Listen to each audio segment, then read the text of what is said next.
Thank you very much. Much thanks to Rebecca, who is, I'm sure as many of you already know, an organizer extraordinaire, incredibly gracious and conscientious. Without her in really meticulous work in the background, much of what you see, I suspect, over this last day, a couple of days would not have taken place. And I know Samantha and I can attest to the care and the fastidiousness with which she approached this work, which we appreciated both then as now. So thank you so much for joining us this morning. We're excited to be here and to bring a very Delaware specific perspective to this conversation. As researchers, as people who are invested in education and the production of curriculum, we are particularly devoted to ensuring that teachers have not just access to these primary documents, but understand this broader context. So without further ado, we're going to go ahead and get started.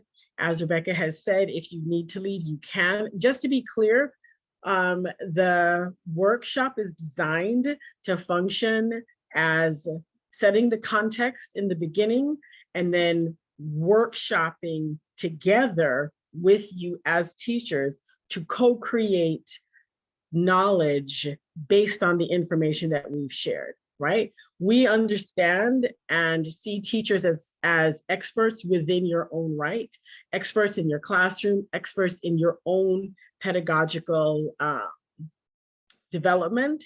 And so what we are seeing ourselves doing is partnering with you to create this content. This is going to be familiar, having just heard of Garrett King, for those of you who've read his books and are exposed to his work.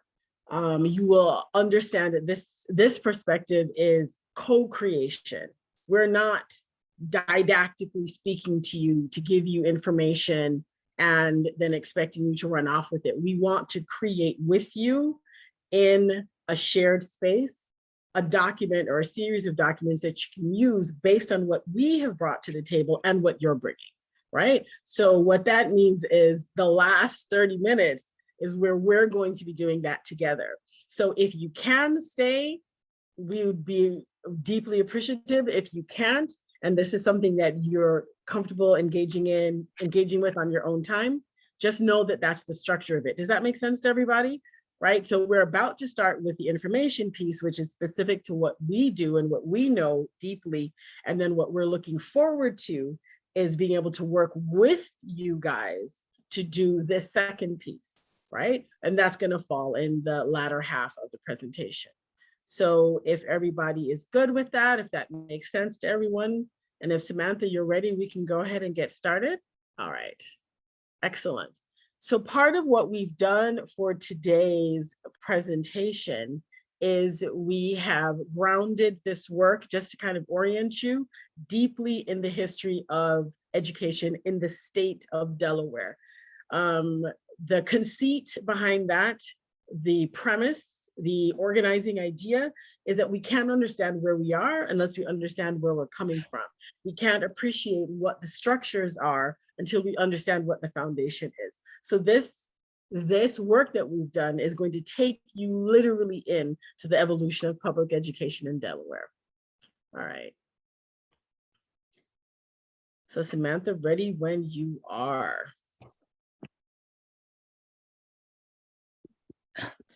Oh, I thought you were going to begin with the first part. You can go ahead and read it because I'm going to step into the discussion afterwards, and I want us to hear it and read this first text. So this is a page from the College Convention that happened in Delaware in 1873. And if you read the very first top of it, it asks, do the colored people appreciate education and are they willing to pay for it? So the record of the very first colored convention held in Delaware starts with a two-part question, right? Ostensibly to the Black community about education. It was this question, part of a local and arguably a national discourse about race race education, to which the organizers and delegates of this Dover convention demanded a statement from Black Delawareans about the value they place community taught education, and most critically, to provide proof. So the Delaware Conventions must be read in as a Black declaration about the education of Black children in the state, specifically, and the value that Black people place on education culturally. So as the response to a quote unquote certain gentleman from Wilmington about how Black people feel and whether or not they are willing to pay taxes for the education of Black children in Delaware, the organization of a convention would seem exaggerated, because the convention, as the records reveal, was about not just as the topic suggests, but this is a result of a deep political and intellectual organizing that has been going on in the state for quite some time. Following the question, we find facts with receipts, a list of names and actions of Black men and women whose names women usually are not mentioned, to secure education for their children at their own expense in private schools, because public education was only offered to white children in the state of Delaware. So Black children could not go to public school. So if Black people did not value education or were not willing to pay for their children's schooling, then why were so many Black men paying so much for the education of their children all across the state? The question is answered with the facts and the education activists provide, because this paragraph raises more questions than answers. So what was this fight exactly? Who was fighting and how were they fighting? Who was resisting public education for Black children, right? And what else were Black Delawareans fighting for? So there are many questions, right? The state actually then, as now, used tax dollars to fund public education. The problem was the relationship between the state and its citizens about who had the rights and access to full citizenship and who didn't. And at the center of this fight was the insistence of Black Delawareans to be recognized and treated as full citizens of the state. And citizenship in this presentation is a very big theme, and we will come back to it over and over again. So the struggle was rooted in whether or not the state would treat all the citizens equally. Education wasn't just one area where the fight took place. The battle for education was about citizenship. Exactly. So what we're going to do right now, Samantha, if you could scroll back, I'm going to take you into this. We're going to take you into this primary document.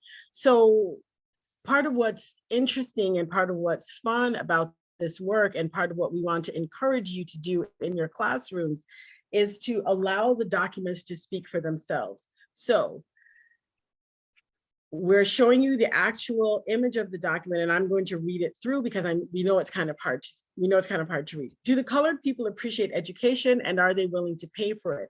A certain gentleman in the City Council of Wilmington a short time ago remarked that the colored people were unwilling to pay for schooling, and that consequently he was unwilling to tax the white people to educate their children. We present below the following facts, which perhaps may be worth as much as a gentleman's assertion. Fact number one, John M. Clayton of Apponequet 100 states that the colored people of his community have sustained a school for 4 years, 1 to 3 months each year, and that it has cost him an average of $5 per month during the school session. Fact number two, James Duckrey of Pencader 100 states that they have a school to which the association pays $5 per month and for which he pays a sum of $5 each month. This amount he has paid monthly for 4 years during the time school was in session. Thomas Reed of Eastover 100 paid in 1871 $35 for 3 months of schooling for his 3 children. Elias Tillman of Apponequet 100 has also paid not less than $30 to the cause of education for the benefit of his own children and others. Who are these men? These are all colored men and all poor men, men to whom $1 is a matter of much importance. And yet, They're bright examples, but illustrate the spirit that prevails in great degree among a large portion of the colored people of the state. In every locality where there is a school, colored people are paying from 50 cents to $1 per month for each child sent. In view of all this and much more that could be presented, it is certainly not very creditable to one's head or heart to assert that colored people are not willing to pay for schooling. And yet, if they are unwilling, is it strange? White people of Delaware have schools provided for them by the state. Schoolhouses are built and the teachers are paid out of public money. Is it not natural that this fact alone would give to the colored people an unwillingness to pay from their own scanty earnings, their own school expenses? Put yourself in his place. The unfairness of the thing is enough to discourage any people, but we have those among us whose love of progress and education and whose desire for the good of their children and the race will not allow them to give up even under these many difficulties.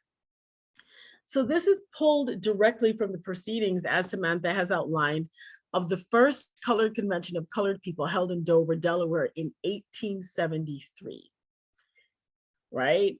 So this is just beginning to give you an idea of the foundations for the fight that Black people waged in Delaware for education of Black children. So Black Delawareans declared in this statement that love of progress and education, a clear hope for the future, prevented them from giving up this fight. This, as you might agree, is a clear expression of Black excellence. And at the center of Black excellence, as LaGarrett King explains, is love. In order to understand this part of our educational history, this part of our history, which in turn will allow us to begin to understand the current education crises in our state, as teachers and as educators, we must begin with understanding that Black excellence is foundational and a Black excellence which is grounded in an ethics of love. So what was the public conversation about education in the state? And what was this conversation predicated on? For this next section of our presentation, we want you to turn to the primary documents again to gain some understanding. What you see on the screen right now is an excerpt from a law passed in 1827. And I'll read it again. Be it resolved by the State and House of Representatives of the State of Delaware in General Assembly that it is requisite for our prosperity and, quote, what is of more important concern, essential to our safety, that measures should be taken for the removal from this country of the free Negroes and free mulattoes. Resolved that this General Assembly approve the objects of the American Colonization Society and consider that these objects deserve public support and that they ought to be fostered and encouraged by the national government and with national funds.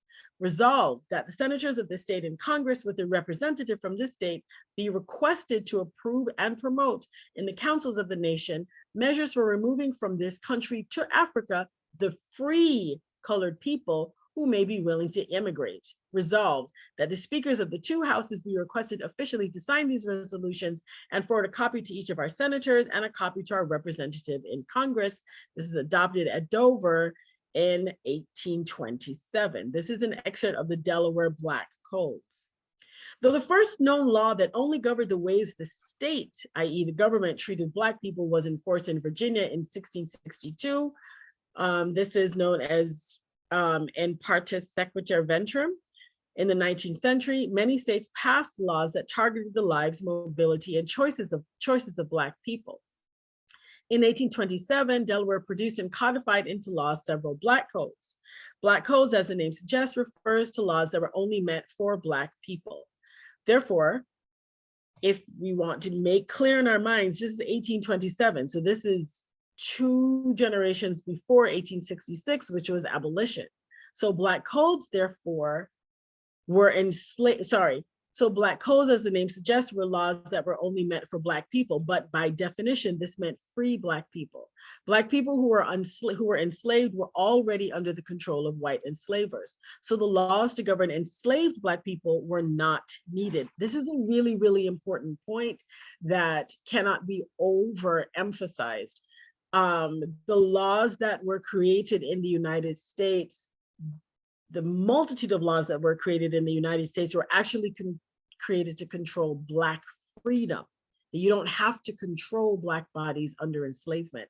And the first law in 1662 consigned Black people to perpetual enslavement by making them fall under the legal designation of their mother, which is part just mentioned, which we can come back to if there's a desire to talk about it. So Black codes and other laws that targeted Black people extended from slavery to free Black men and women, therefore creating a form of legal ownership and control of Black people by the state once Black ownership was removed from individual proprietors. The Delaware resolution cited above makes clear that the principle of control was based on a desire for removal of free Black people from Delaware. The state was comfortable with labor and the control of enslaved Black people under slavery, who were not mentioned and therefore were not subject to the laws because they were enslaved. However, according to the first clause of the resolution, concerns about the supposed prosperity and safety of white Delawareans was dependent on the removal of free Black and biracial people from our state.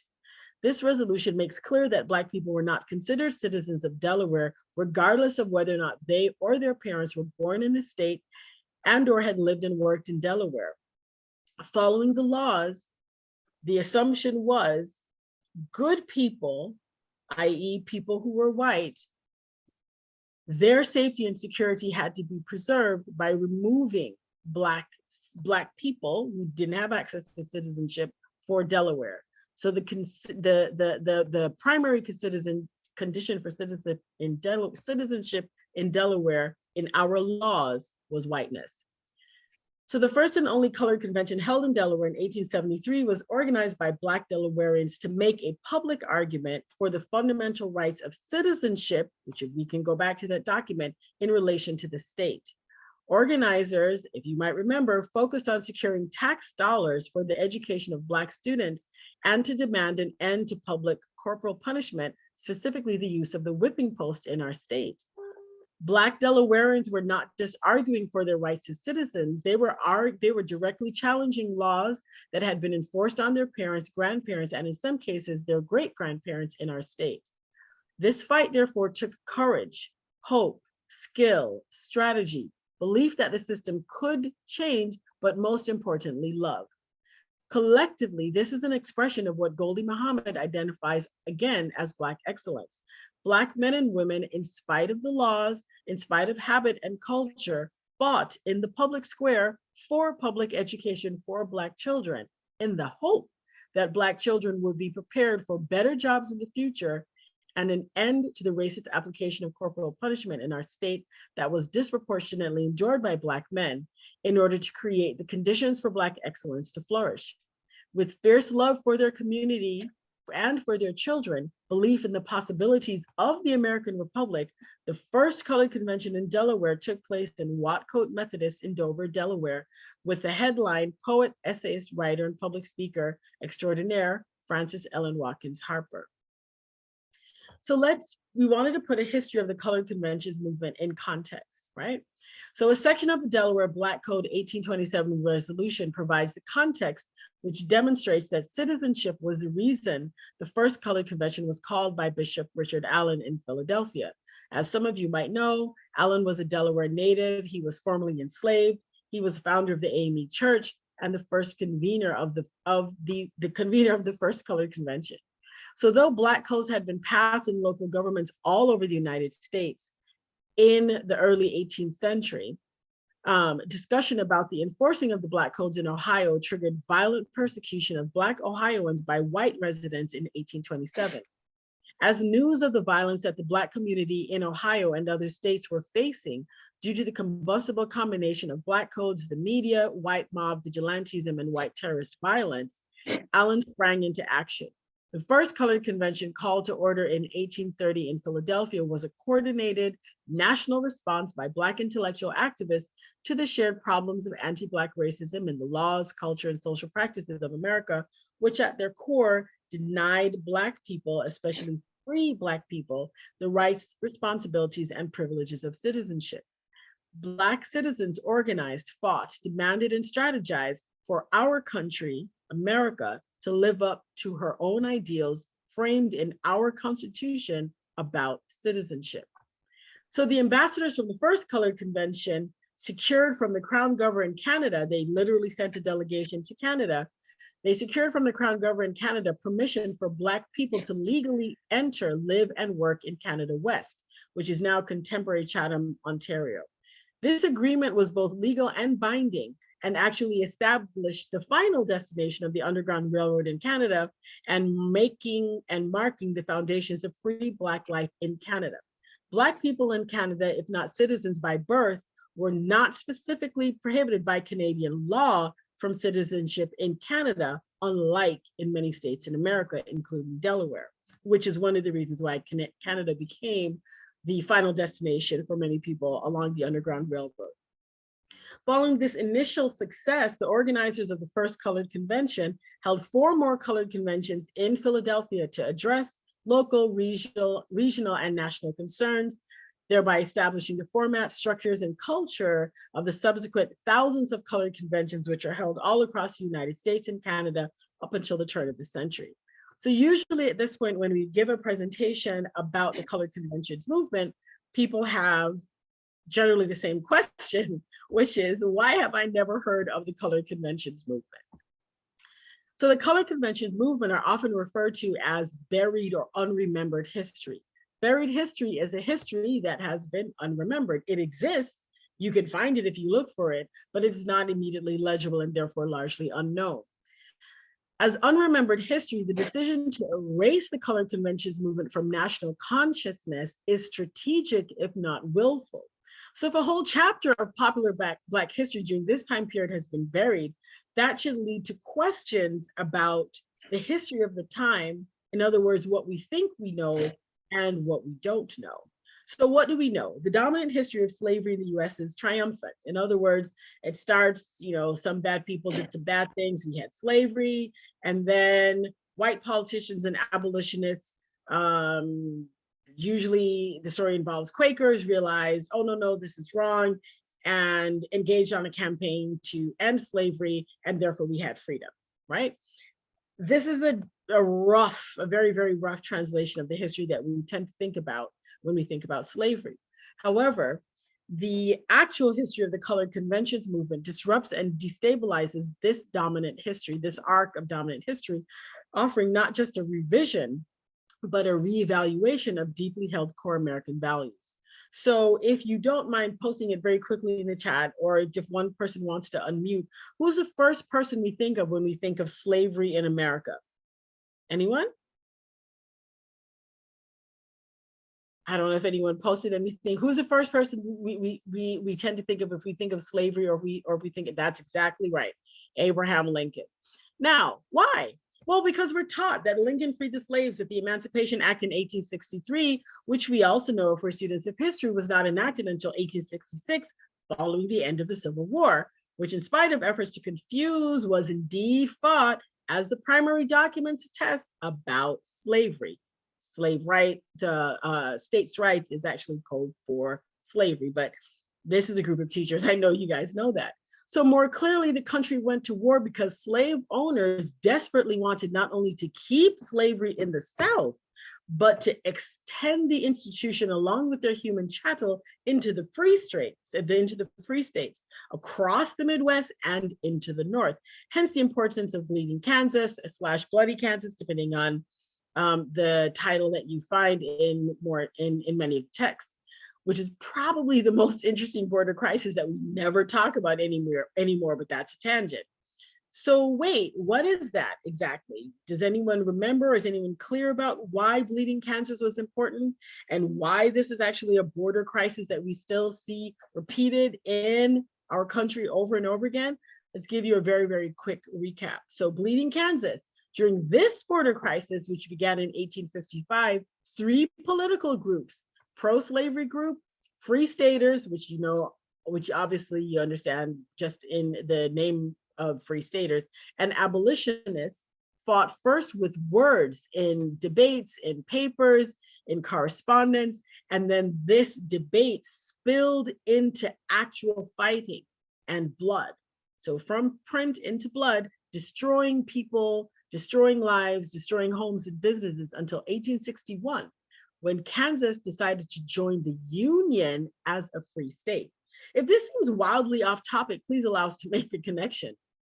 You see, there was never actually a settled consensus in America about slavery.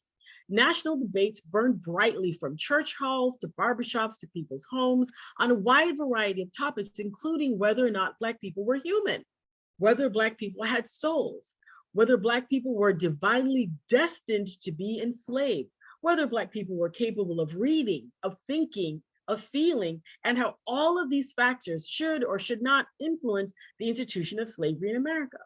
These were actual debates and conversations which took place all across the United States. You would have noticed that there's one glaring absent feature from this discussion. Well, what Black people presently who were enslaved, people who were formerly enslaved, thought and had to say about the topics themselves.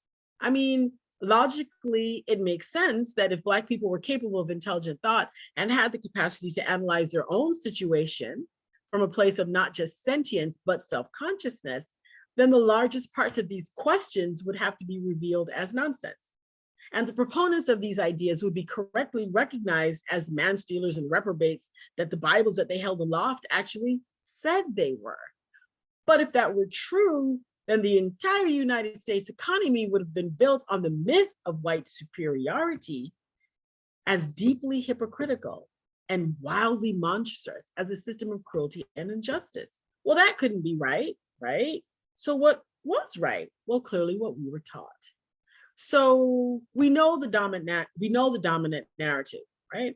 During the 19th century, American politicians and activists, of course, were white because the dominant narrative holds that all Black people were enslaved.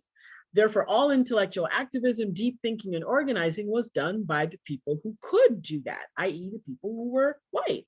And Black people were all enslaved, or they were so benighted by having experienced enslavement that they were obviously incapable of doing anything except be rescued by white people, i.e. Lincoln. In addition to being the original deficiency model, which should be familiar to us as educators, this framework becomes a controlling or the organizing idea of not just white supremacy in our history, but of white subjectivity and agency in our country. So these are the ideas that actually gave legs, gave hands and feet to the lost cause and the whitewashing of the Underground Railroad and the comfortable stories we all know about the trajectory of American history, which begins in slavery, but somehow evolves into freedom. The existence of the colored conventions movement, however, disputes these ideas at their core simply by presenting the facts of 19th century Black intellectual and activist history, also by providing thousands of pages of documents that attest to the actions, the work, the labors, and the lives of 19th century Black political and intellectual activists who fought for and shaped our national institutions and values in America. So the reason why you've not heard about the colored convention movement is because it does not fit dominant existing historical narratives, which not only are familiar, but feel right. So historians left out the pieces that didn't fit, which happened to coincidentally be the pieces that made them feel bad. This should sound and feel familiar in some of the really interesting conversations that have taken place around critical race theory and children in education. So what we've learned instead is a version of American history which displaces and downplays the lives, labors, and work of Black people while elevating white history, but calling it American. So what learning about the colored conventions movement and other marginalized histories will do. So what learning about the colored conventions movement and other marginalized histories will do is it will allow you in your classrooms to tell American stories which actually incorporate the full sweep of who we are and how we got to the places where we find ourselves as a nation. So the American story makes room for everyone at the table and eschews a kind of facile gloss for actual earthy substance. Unsurprisingly, at the core of these conversations we are discussing is the idea of citizenship. All right, so let's do a quick check-in. Is this making sense for people? Are you trying, are we filling in some gaps? I'm seeing a lot more of the responses in the chat. Absolutely, Harriet Tubman, Robert Smalls, George Washington. But what we don't have are the names of the intellectual activists, right? Those are not readily available because we don't know. And even more critically, we don't know the names of the Delawarean educational activists. I'm sure that many of you did not know that African-American families organized the first Delaware Colored Convention in 1873, that they produced this document among so many others in their passionate and determined fight to secure public education for their children.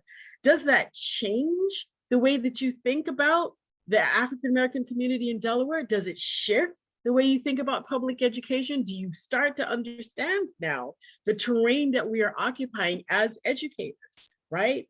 Absolutely, Ryan Pickett. Many Black communities worked very hard to create schools in their communities. And now, if you had not known, this was actually on their own private money. So in addition to taking care of their families and all of the responsibilities they had as individuals, they then had to pay for private education while being taxed and not having access to the public purse, right?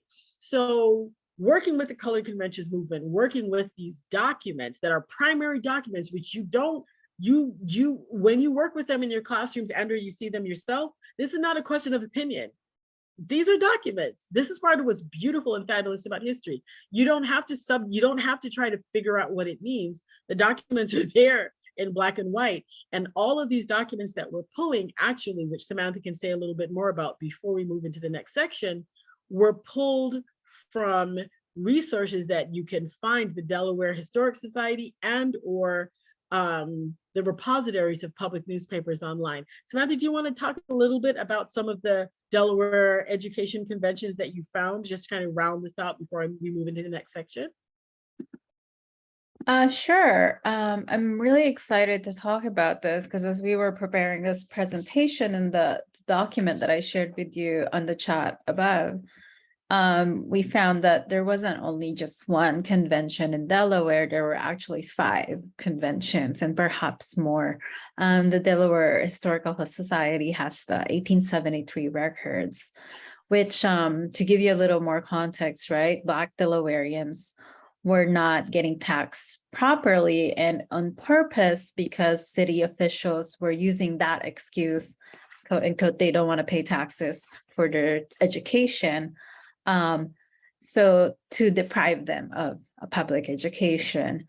And so their taxes were actually used to fund public services and education of white children. And if you look at that 1873, if you have time later, 1873 State Convention, they also tendered their support for Charles Sumner's bill. We might be familiar with Sumner. The bill was called the Civil Rights Act of 1875. It was essentially an anti-segregation bill. And it made a lot of sense for Black Delawareans to openly support this. Because I'll read a little from the Civil Rights Act of 1875, that all persons within the jurisdiction of the United States shall be entitled to the full and equal enjoyment of the accommodations, advantages, facilities, and privileges of inns, public conveyances on land or water, theaters, and other places of public amusement, subject only to the conditions and limitations established by law and applicable alike to citizens of every race and color, regardless of any previous condition of servitude.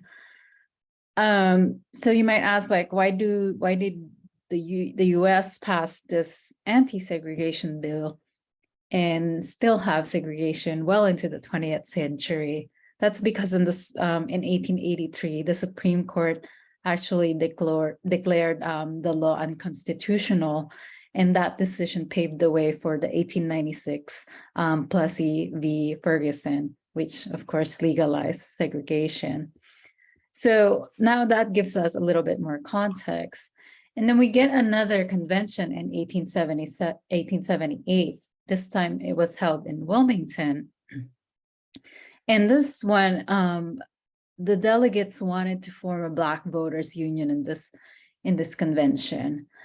And why did they want a voters union, right?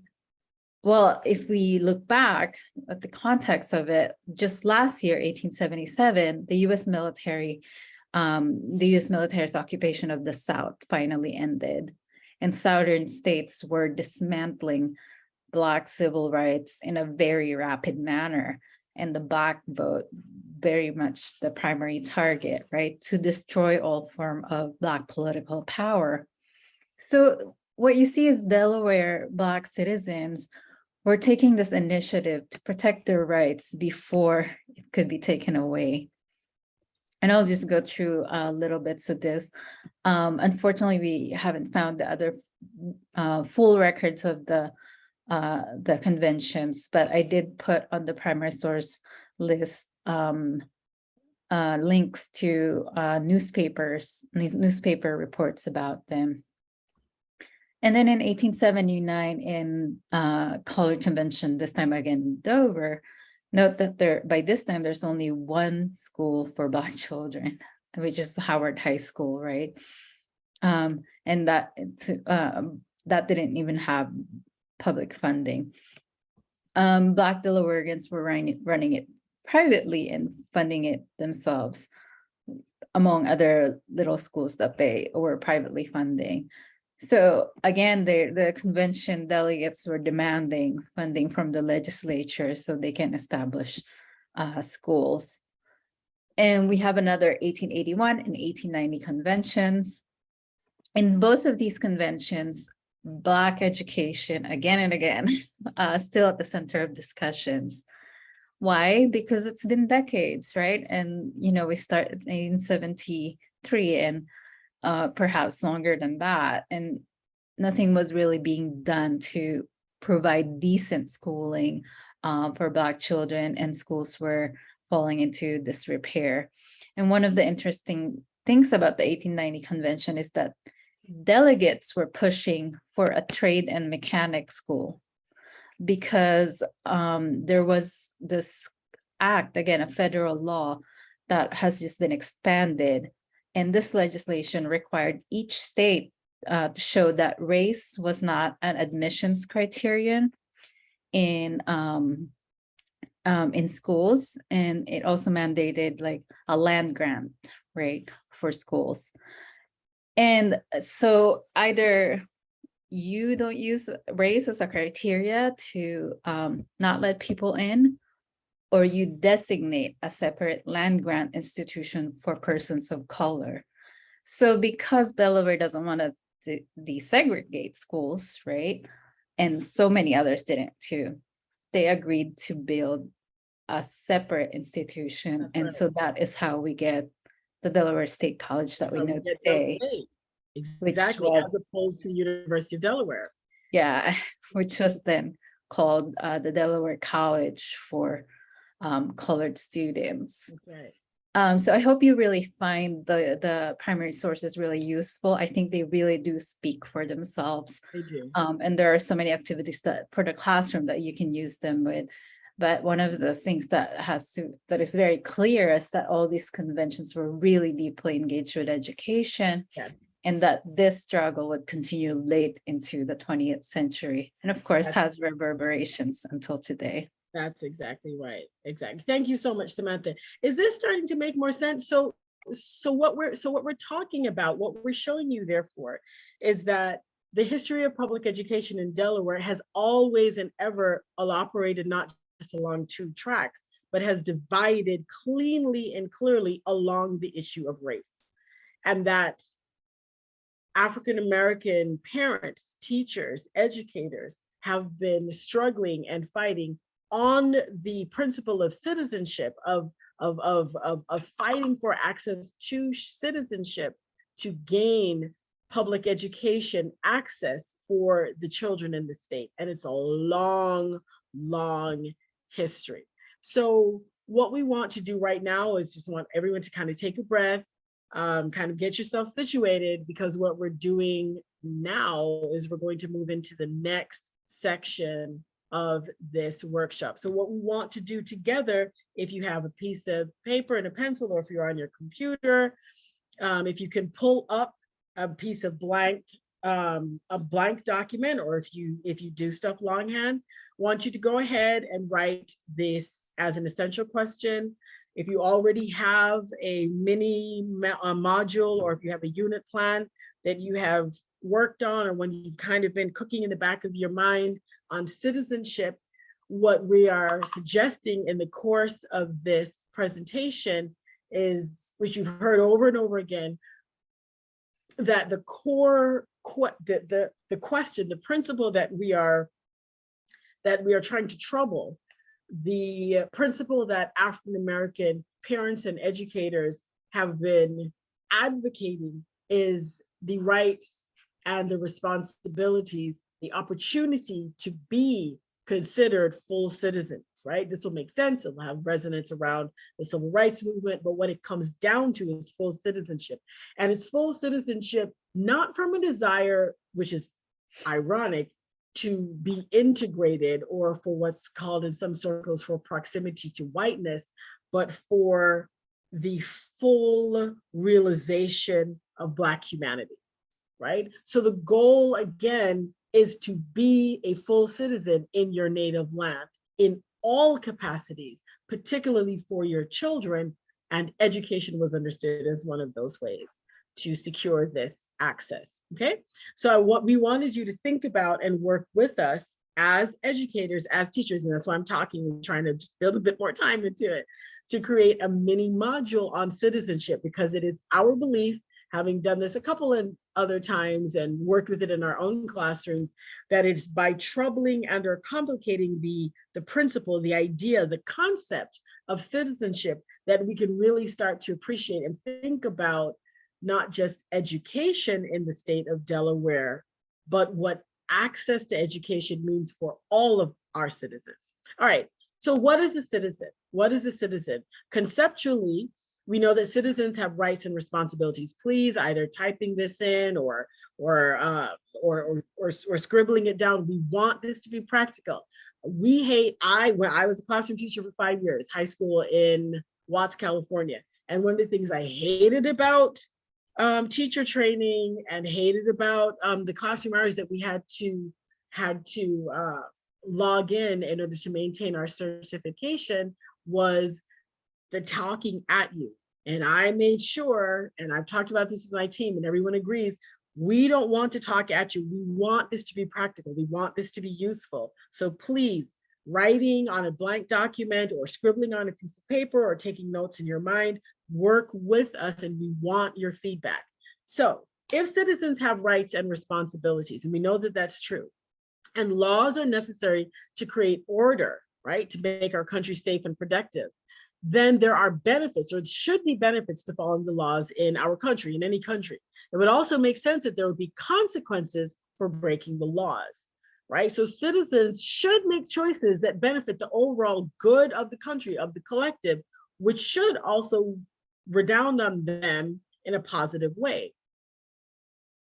By consequence, the laws of the country should not hurt, restrict, or damage the integrity of the individual, which would actually then compromise the integrity of the collective, right? So if the laws of a country hurt, diminish, or reject some of its citizens, then the question comes, are those laws just? And if the laws are unjust, what is the responsibility of a citizen?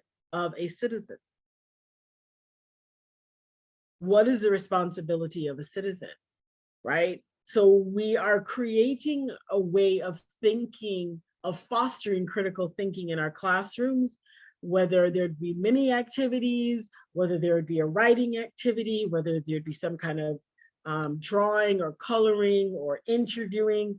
Not sure how you would necessarily want to capture this process of getting your students in your classrooms to think about citizenship, but these are some of the questions. This is some of the logical processing, some of the critical thinking that we think would be useful to start to plan a lesson, plan a mini module on citizenship.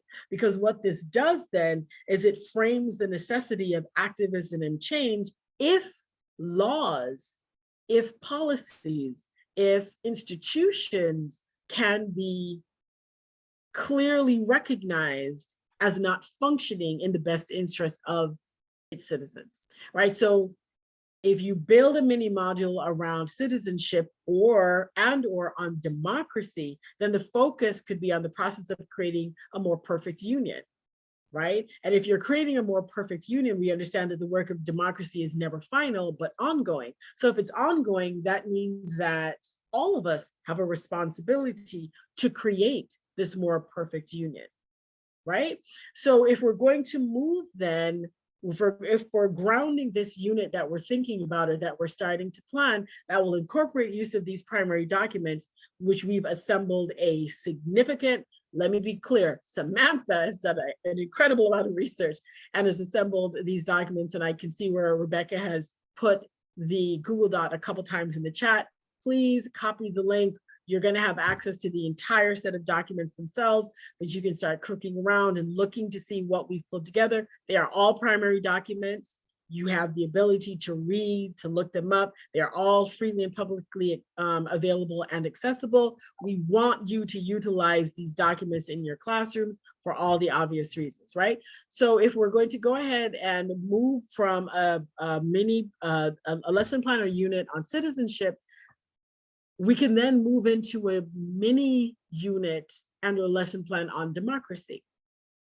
And democracy, not in a way that alienates people or makes them feel that this government is this great big thing that operates outside of them, but instead that democracy reflects our actions, our choices, our activity, and it is our responsibility, right?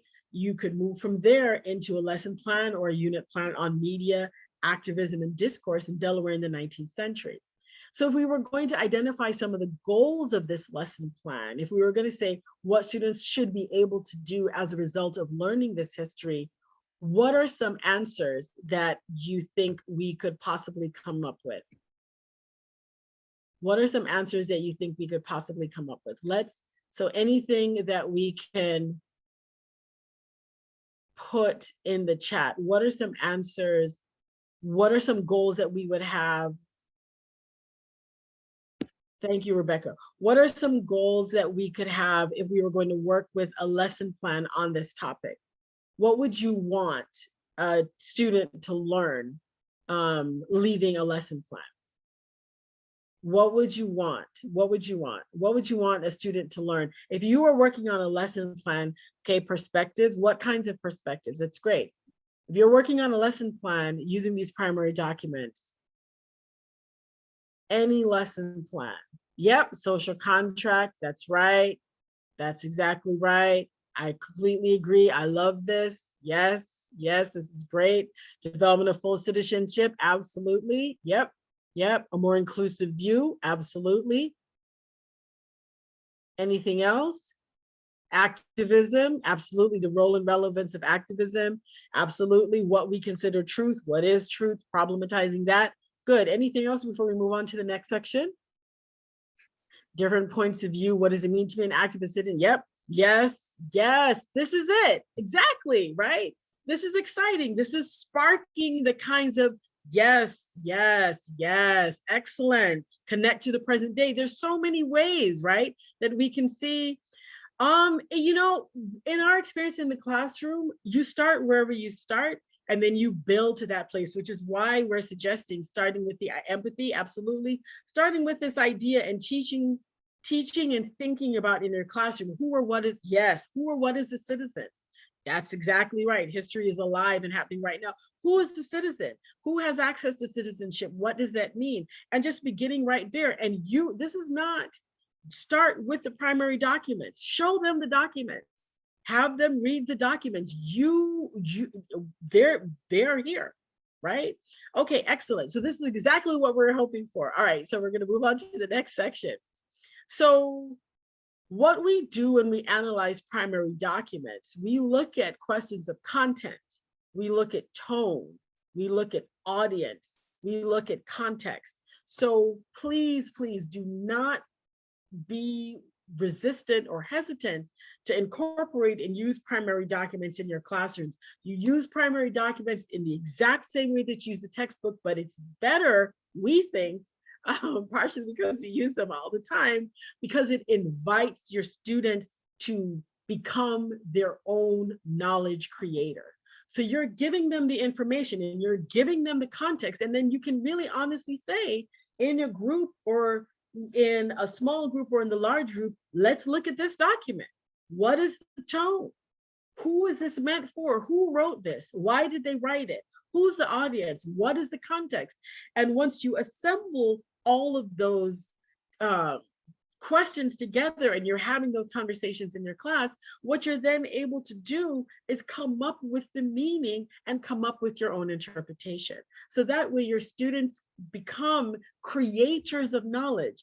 They're not just sitting having information presented before them that they just, which is a version of what I did or I was required to do when I was in, especially my history and social studies classes as a child. We weren't encouraged to actually interpret and analyze for ourselves as much as I think would have been useful starting younger, because I think the topics would be more interesting, right? So if we look at the standards,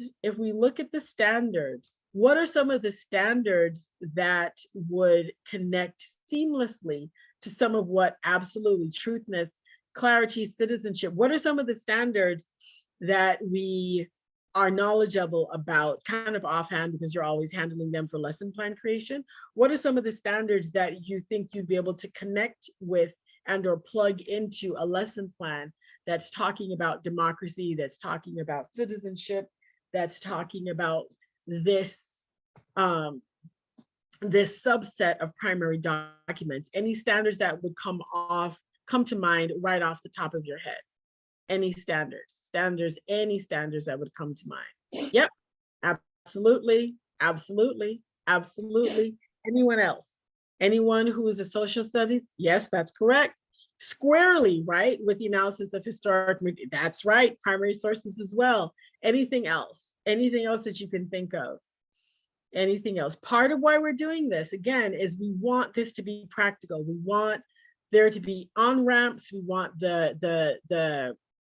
we want there to be on-ramps to use the Colored Conventions archive and the other archives, that's right, change over time, the other archives that the Delaware Historic Society has, and that are easily, some of the things, competing narratives, that's correct. Some of the documents at the Delaware Historic Society, you actually have to go, and I know, oh, that's awesome. That's great. Thanks for sharing that, Steve. That the Delaware Historic Society facilitates and supports class field trips, and which we've done with the college students at UD, but this is also something that you can do at multiple grade levels. And I know that Faye and other people at the society would welcome, as they always do, students, and then students to engage with the primary documents in the ways that we're suggesting. And if that's not possible in quite that way, you can pull this information from your library. You can pull this information from the collections that are online, make copies, and have those documents accessible to your students.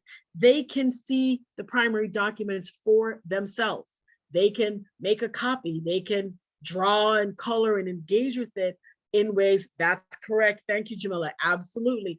They can engage with it, and they can then make their own choices. They can create their own interpretation. No one has to tell them what to think.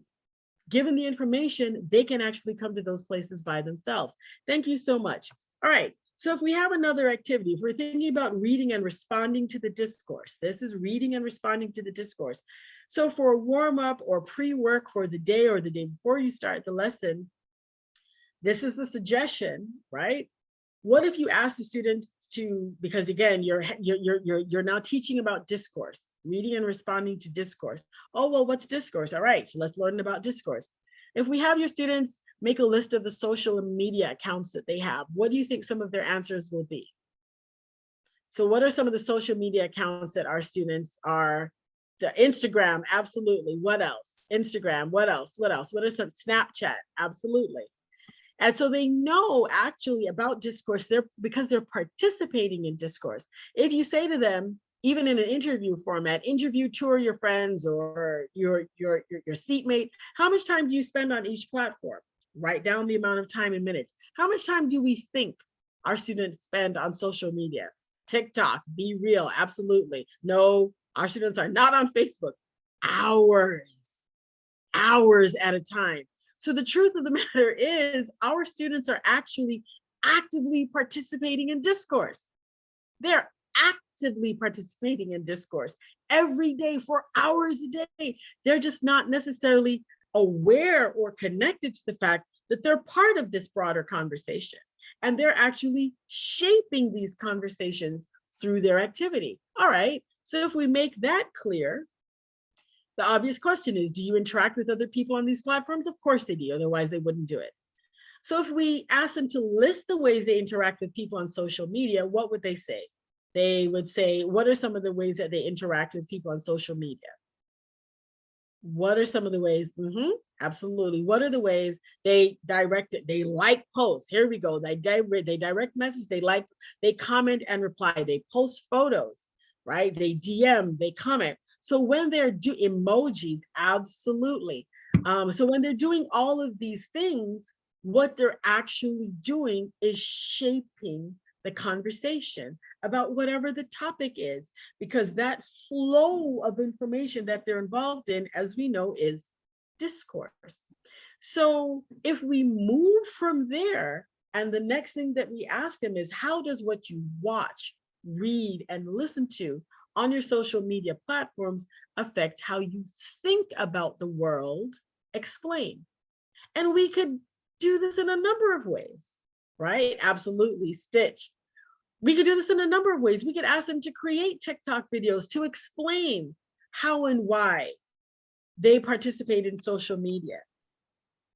We could ask them to create TikTok videos. We could ask them to do this with emojis. There's all kinds of ways for us to not resist what our students are using to participate in discourse in this current moment. Because remember, in the 19th century, participating in discourse meant reading newspapers and going to debates and literary societies. The newspaper was considered the trash medium of the day, right? So social media is now the common medium of the day. So if we lean into that as teachers, as educators, and we encourage our students to start to think critically about what they're doing, about how they're doing it, and what this means in a broader context, we could possibly find a way to engage them and to move them into historic analysis through something that they're already connected to and engaged in. Is this making sense as teachers? Because particularly when we look at the way that the newspaper industry worked, the way print culture worked, we as educators and as scholars and teachers ourselves had to pull back and be like, wait a minute, people were giving young people grief for reading newspapers, grief for reading quote unquote novels. Oh, this is the destruction of society. And when we get down to it, we look back now, we're like, well, that's crazy and ridiculous. That makes no sense. No, that was just the time. So part of what we're trying to do is think creatively about ways to bring this content into our students' milieu, right? We're trying to empower our students to recognize that they're already involved in discourse. They're already shaping discourse. They are the discourse, and these are their mediums. So, okay, let's start there and bring it absolutely. Absolutely. If your classroom is at a place where they can spin that way right into the newspapers, we think that's awesome and fabulous. But we're also just trying to make on-ramps. We're trying to make ways for the students to feel comfortable jumping in. All right, so in this conversation that students have on socials, as we said, this is a part of discourse, right? So this is me going into a mini lecture. This is me modeling what this would look like after walking the students through the first 5 steps. We spend a lot of time on socials, listening to and interchanging ideas. When we create through this exchange, what we create through this exchange is a public conversation about topics and things that reflect what we value, believe, accept as a group, right? That is discourse. Now let us look at the ways that discourse developed during the 19th century. This is going to build exactly on what one of the posters just said in terms of bringing the students to the newspaper. So our suggestion about coming at this through social media is an on-ramp to the newspapers. So how did people in the 1800s share their ideas? If we take questions and we discuss, obviously the internet did not exist. No TV, no radio. So it was all newspapers and word of mouth and actual handwritten letters. So we can't ask people who've been dead a really long time what they think, but we can turn to newspapers to hear their public thoughts. So we know from the introduction to the Delaware Colored Convention that Black Delawareans were obviously involved in a discourse about public education, which we know because we've been thinking about this and learning about this is actually about citizenship. So let's see if we can figure out what was going on in Delaware 1873. Do you see the transition that we made, right? Do you see the transition that we made from social media and discourse to 19th century newspapers, right? So if you pivot from social media to newspapers in your classrooms, and then you pivot to whole group work, you could project a copy of the article onto the whiteboard or a traditional projector or onto individual laptops. Or you could blow up a copy and put it on the blackboard, or print copies and hand them out, or email copies to students of the Delaware 1873 newspaper article. You can explain that you'll be reading a newspaper article from the 1800s discussing whether or not the state should pay to educate Black students in Delaware. Now, in order to understand what we're talking about, the class now will analyze and identify parts of the article together. As a group, following your lead or calling on students, what are some of the questions that you would ask students if they were working with that 1873 article?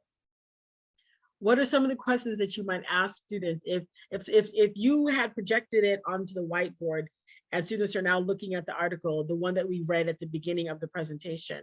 What are some of the questions that you might ask? Samantha, could you roll back to that? What are some of the questions that you might ask somebody? Some of the questions that you might ask your students if they were looking at this article that was written in 1873. Absolutely. What is newspaper? What are some of the questions that you would ask your students to think about? Anyone? What do you notice about the print? Absolutely. What are some other questions? Absolutely. What are some other questions? Again, we are playing with this. The grammar, yes, because the tone of 19th century language syntax is different. Who is the audience? Absolutely. What are some other questions you think might be engaging? Slang. Who is they? Yes, yes, absolutely, absolutely. What else? What else? What are some ways that you might want to phrase it? If we're talking about discourse, and we now know that they know because we walked them through thinking about social media and the ways that they're already participating in discourse, reporting versus opinion. Absolutely. Were facts provided in this article? If they were, what were they and why do they matter, right? Is this making sense, right? This use of a primary document in this way, framing it in this way, what were the sources? Absolutely find the areas on the map, because those areas now have bits and pieces that are still the same, and you could actually overlay it with a 19th century map, or just find the general areas. How does this tie into? That's exactly right. Change over time. Good. So we're starting to see how this would work, right? So if we identify all of the things that have been talking about and more. What is the audience? Someone said. What is the argument? What are the main points? What is the evidence? So is the writer in support of or against providing education for Black children in Delaware? How can you prove your point? As someone already said, what are the topics that come up? Are they addressing the state? Who is the audience? Is there more than one audience? What conclusion can you make about the way the issue was being discussed in Delaware? How can you prove this? What if we printed 2 copies of each article and we asked students in groups to analyze the article? What if they use the same process that you modeled in the whole group? We think this could be done in successive days, depending on how your class schedule works. If they read the entire article and they identify all these things, they answer all these questions, what are some of the other topics that might come up? What are some of the conclusions that you can make about the way education was discussed in Delaware? What are some ideas of individual seat work? What if you asked your students to write a plan for a social media post about the discourse of public education in Delaware in the 19th century? If you have a class website or you have a class Instagram, how could that be folded into learning about this topic? Is this starting to make sense? They absolutely, right? They absolutely might become curious. They would absolutely perhaps have some questions that they'd want to answer or some questions that they'd want to ask. What are some barriers that you guys think you might have, and or just some other ideas that we have not thought about that would facilitate or that would be a barrier to using these primary documents in your classrooms? What are some barriers? What are some things that you'd want to know? What are some things that would be difficult to navigate around or through? What are some thoughts? What are some thoughts?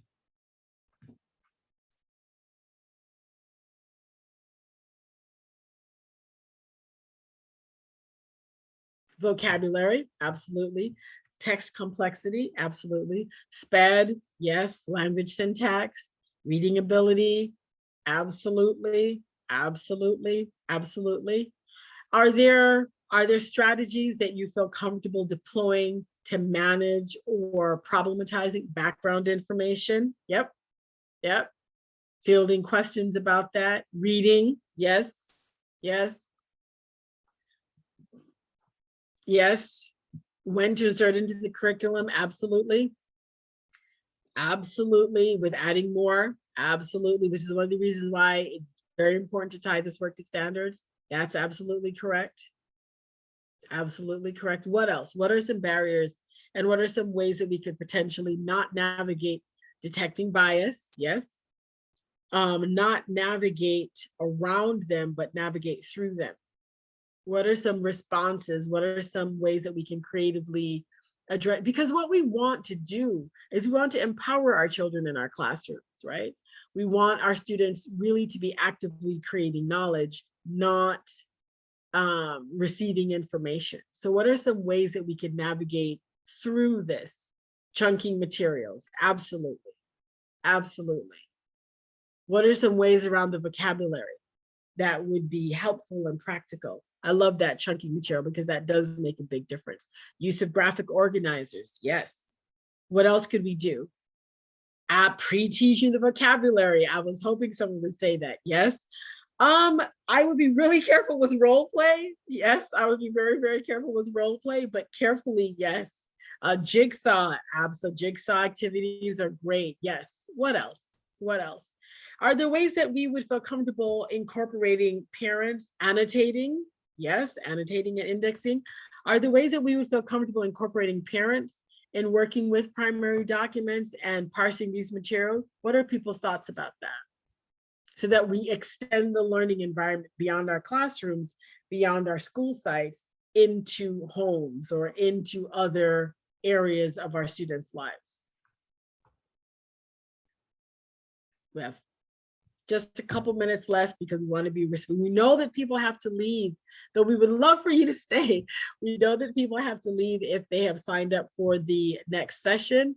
So please, if you have to leave, please know that we so appreciate you coming. And we really, really hope that you found this useful and interesting and illuminating. But as many people who are as willing to stay while we kind of work this through and problem solve this, we really, really appreciate your presence. That's exactly right. Getting historical perspective from parents and or the reading levels. Absolutely, absolutely. Maybe asking them to interview the parents. Thank you for coming. Maybe asking their students to interview the parents. Please take the time before you leave to fill out the evaluation. We just have a few minutes left. Please, because we use this we use the information to seriously shape what we do going forward when we have more of these presentations. So we truly, truly value your thoughts. We're going to download the chat, take this information going forward. Thank you. Thank you so much for coming. Please, please, please take the time to complete the evaluation. So that way you're actually going to leave on time, sort of. But for the people who want to go to the 10:30 to the next session, you actually have time. Rebecca, could you repost the evaluation? Thank you so much.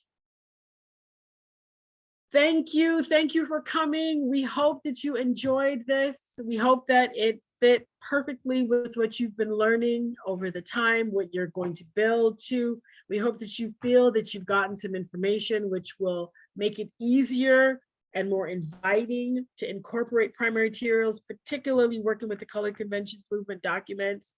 There's a whole teaching page that we have set up to support teachers and lesson plans and unit plans. Please check us out, email us, contact us. Where do you get the primary document? I don't, Samantha or Faye, could you, there it is. Thank you, Faye. Faye is on it.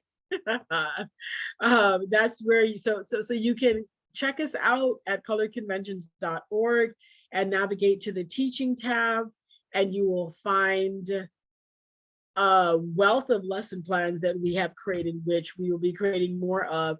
But the specific information that we put together for today's presentation is in the Google Drive that Faye just shared again. Please take the time to complete the feedback form. We truly want your opinions. We want to improve. We are constantly trying to refine what we do in terms of content, in terms of delivery. Thank you so much, Faye. We appreciate that. And thank you for coming. Any final notes or comments apart from thank yous, which we love, if you go, would be appreciated as well. We're going to keep going till 11 though, correct? I'm sorry? We're going to keep going till 11 though, correct? Or have you covered everything?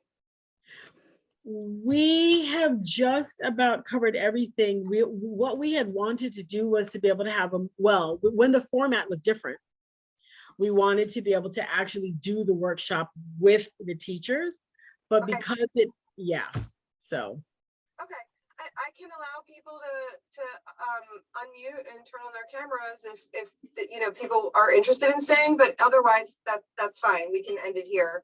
Absolutely, that would be great. So if we can, if people are interested, because what we wanted to do was to go through piece by piece and workshop it, but the format became unwieldy. So if people are interested and want to stay, that would be great. If not, you have the information, but we wanted to be able to answer questions, wanted to be able to workshop this together. But yeah, so it's totally up to everybody. If you have questions, if you have comments, we are more than interested in doing that together with you, because we kind of thought it was going to play out differently, but it's fine the way that it's working, because that way people actually have time to move on to the next thing. So I did just ask all to unmute. However, because we can't see you, it might be a good idea to raise your hand if you want to say something. We can give it a try, and if it works, it works. Sure. And you know, if it doesn't, we can just say thank you. Yes, I'm going to share the recording with the conference organizers as soon as it's ready. Excellent. So we still have about 165 people on. So if you want to continue, please feel free. All right, excellent. So in terms of your classrooms and how you would ordinarily phrase or approach this kind of material, what are some of the challenges that you might find? Oh, glad to hear that, Steve. Very glad to hear that. Could I talk to you? Absolutely. Please do email us. Samantha, could you put our emails in the chat? Could you put our emails in the chat? You can absolutely get in contact with us about creating, thank you, about creating a specific Delaware history unit. In addition, thank you so much. In addition to using those materials that we provided, that would be awesome. That would be awesome. That'd be really, really, really great. Part of what we were going to talk about. So we'll just say that and thank you, Rebecca.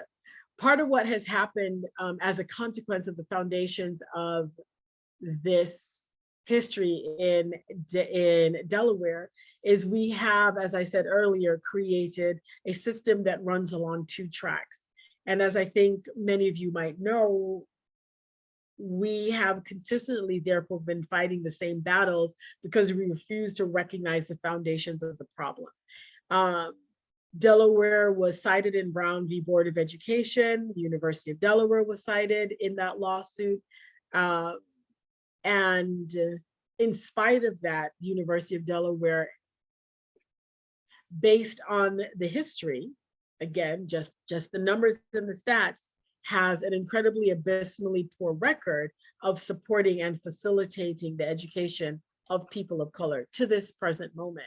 More to the point, public education in Delaware remains segregated along lines of race and along lines of class, which it always has ever been. And that's not actually been true of the public education systems in other states.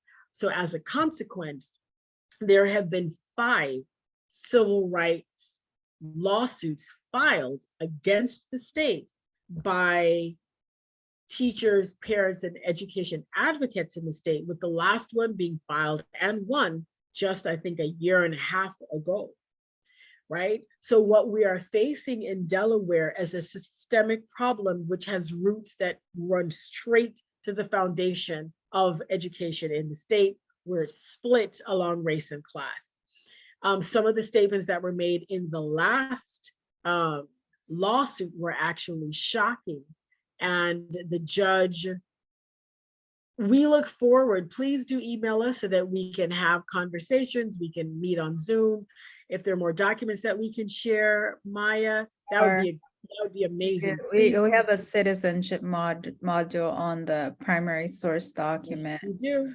So there's an annotated one, and the whole point of that is to think about the 14th Amendment in different ways, and to think about how Black activists have sort of laid the foundation for immigrant rights. Correct. So if you could put that over, it's very useful for the class that I teach in race and ethnicity in college, but I put it there just in case that's something that you want to teach in K through 12. It's adaptable. It is absolutely adaptable. So again, we're in the same situation. The state has been found responsible for not providing adequate education to the citizens, to the students in the state of Delaware, as a consequence of the funding, the admin, the goals, as opposed to the written goals, which they are actually legally required to cover. Absolutely. Thank you so much. Thank you. Thank you. We look forward to hearing from you. Thank you. And what they were supposed to have done. And the state was found guilty. The state was found guilty. At every turn, the Board of Education of Delaware has been proven to be not living up to its mandate to provide adequate publication to its students. And this has been happening since 1827. Nothing fundamentally has changed, in spite of the parents, in spite of the teachers, in spite of the students' needs and work to change the system. And I do believe that in order for us to effect the change that we know we need to see, it's going to take educators and students and parents working together to bring about this change. And these documents help us understand how and why this got started, so that we can again understand this contemporary moment. All right, anyone else? Thank you again for completing the feedback form. Anyone else? Any other questions? Any questions about using the documents at the Historic Society or of accessing the documents on our site? That's super, super easy. Just need to be able to log on so that you'll be able to find that. Again, there's teaching tabs in the resource document that has been put together for everyone for today. All this information is accessible. Any questions? Any questions or concerns? Any questions or concerns? We were right at the, we're at the 10:30. That was perfect. Just as a reminder, I will share all of the resources with Darren Guido and Holly Golder, the organizers of the conference today. And that will include Denise and Samantha's document, as well as our document, emails, the evaluation form, and the recording. So all of that will be available. Thank you again for coming.